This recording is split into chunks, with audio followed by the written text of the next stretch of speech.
Okay जी guys, सो sequential, अब हम combinational circuit के बाद हम सिक्वेंशियल सर्किट के बारे में बात करते हैं। सिक्वेंशियल सर्किट बेसिकली एक डिजिटल सर्किट ही है जिसमें आपके पास आउटपुट जो है वो बेसिकली डिपेंड्स कर रही होती है दो चीज़ों पे। नंबर एक कि आपके पास करंट इनपुट क्या है, राइट? सो आपकी करंट इनपुट, और नंबर दो, आपके पास प्रीवियस हिस्ट्री क्या थी। सो पास्ट हिस्ट्री या प्रीवियस हिस्ट्री क्या है। सो इन दो चीजों पे बेसिकली ये सिक्वेंशियल सर्किट बेसिकली आपका डिपेंड कर रहा होता है। सो अगर हम इसके बेसिक या की कंपोनेंट्स के बारे में बात करें, इसमें आपके पास एक मेमोरी एलिमेंट आ जाएगा। मेमोरी एलिमेंट जो कि हम अगर इसके कंपोनेंट्स के बारे में बात की जाए, की कंपोनेंट,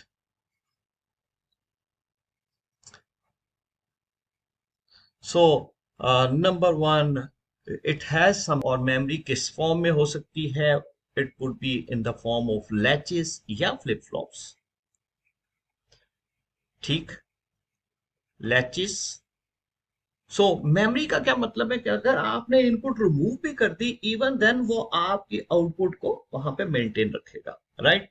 सो नॉर्मली तो ये होता है कि हमने कहा था कि अच्छा जी, कि अगर आपने इनपुट रिमूव कर दी तो ऑब्वियसली आउटपुट जो है वो चेंज हो जाती है, या जीरो कर देंगे, वन कर देंगे, जो भी करेंगे उसके अकॉर्डिंगली आउटपुट चेंज हो जाती है। लेकिन यहाँ पे आपके पास कुछ मेमोरी एलिमेंट हैं जिसमें की बेस पे अगर आपके इनपुट में कुछ चेंजेस आती भी हैं, even then output remains same, right?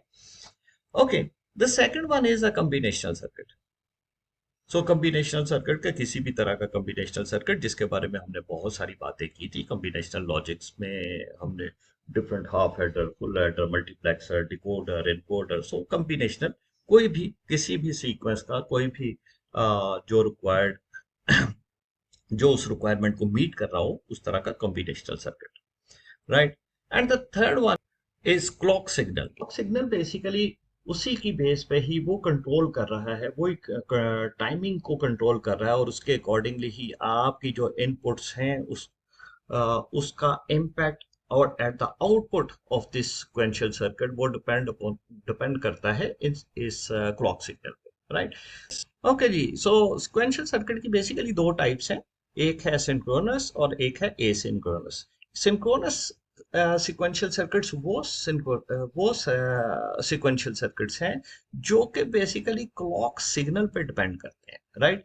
सो वो उसी से ही कंट्रोल हो रहे होते हैं। जैसे ही क्लॉक सिग्नल में कोई चेंज आएगी तो फिर उसके अकॉर्डिंगली ही आउटपुट में कोई चेंज आएगी, राइट?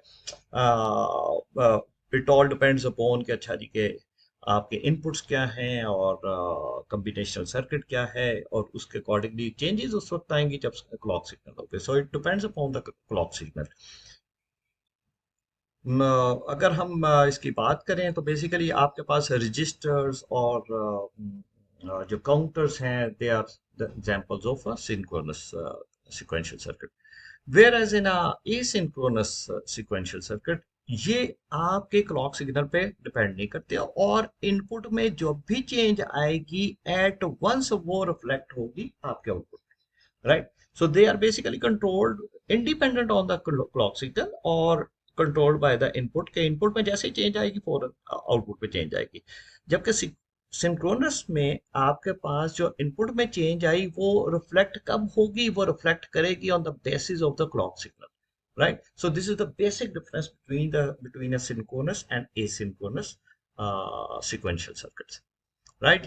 So अगर हम बात करें क्योंकि sequential circuit में हो क्या रहा है, sequential circuit में आपके पास you have some flip flops over there, कोई memory elements हैं, फिर उसके बाद आपके पास कुछ combinational circuit है। So you have some memory elements, you have some combinational circuit, and then you have a clock signal as well. सो अगर हम सिक्वेंशियल सर्किट को, मैं यहाँ पे एक ड्रॉ करता हूँ, एक sequential circuit, yes. So this one is a basically sequential circuit which basically comprising of, आपके पास एक इनपुट है, आपके पास कुछ कम्बिनेशनल सर्किट है जिसमें कुछ आपके कुछ गेट्स जो हैं वो बेसिकली जो भी आपकी लॉजिक है उसके accordingly they are place over there, then you have some memory element जो कि आप फ्लिप फ्लॉप की सूरत में यहाँ पे it's basically shown over there. और फिर you have some clock pulses. So जब हम क्लॉक पल्सेस की बेस पे ही इसको हम ड्रॉ कर रहे हैं, so what does it mean? It means कि आपके पास ये सीक्वेंशियल सर्किट जो है वो बेसिकली आपका सिंक्रोनस सीक्वेंशियल सर्किट है, and obviously there is one in output as well. So आपके पास इनपुट्स हैं, आपके पास कम्बिनेशनल सर्किट है, आपके पास मेमोरी एलिमेंट है फ्लिप फ्लॉप की फॉर्म में, और फिर एक फीडबैक का मैकेनिज्म है जो कि इस फ्लिप फ्लॉप की आउटपुट से बेसिकली कम्बिनेशनल सर्किट को भी इनपुट मिल रही है, right? So right now it's a bit just understanding के लिए कि सिक्वेंशियल सर्किट में क्या क्या है। आपके पास इनपुट्स है, आपके पास कम्बिनेशनल सर्किट है, आपके पास फ्लिप फ्लॉप है, और आपके पास कोई क्लॉक पल्स है, and then there is a output as well, right? So इसके बारे में फर्दर अब हम कि लैचेस कैसे काम करती हैं, इसका मेमोरी एलिमेंट का कैसे काम करते हैं, सो मेमोरी एलिमेंट के बारे में हम नेक्स्ट लेक्चर में डिस्कस करेंगे। Thank you very much.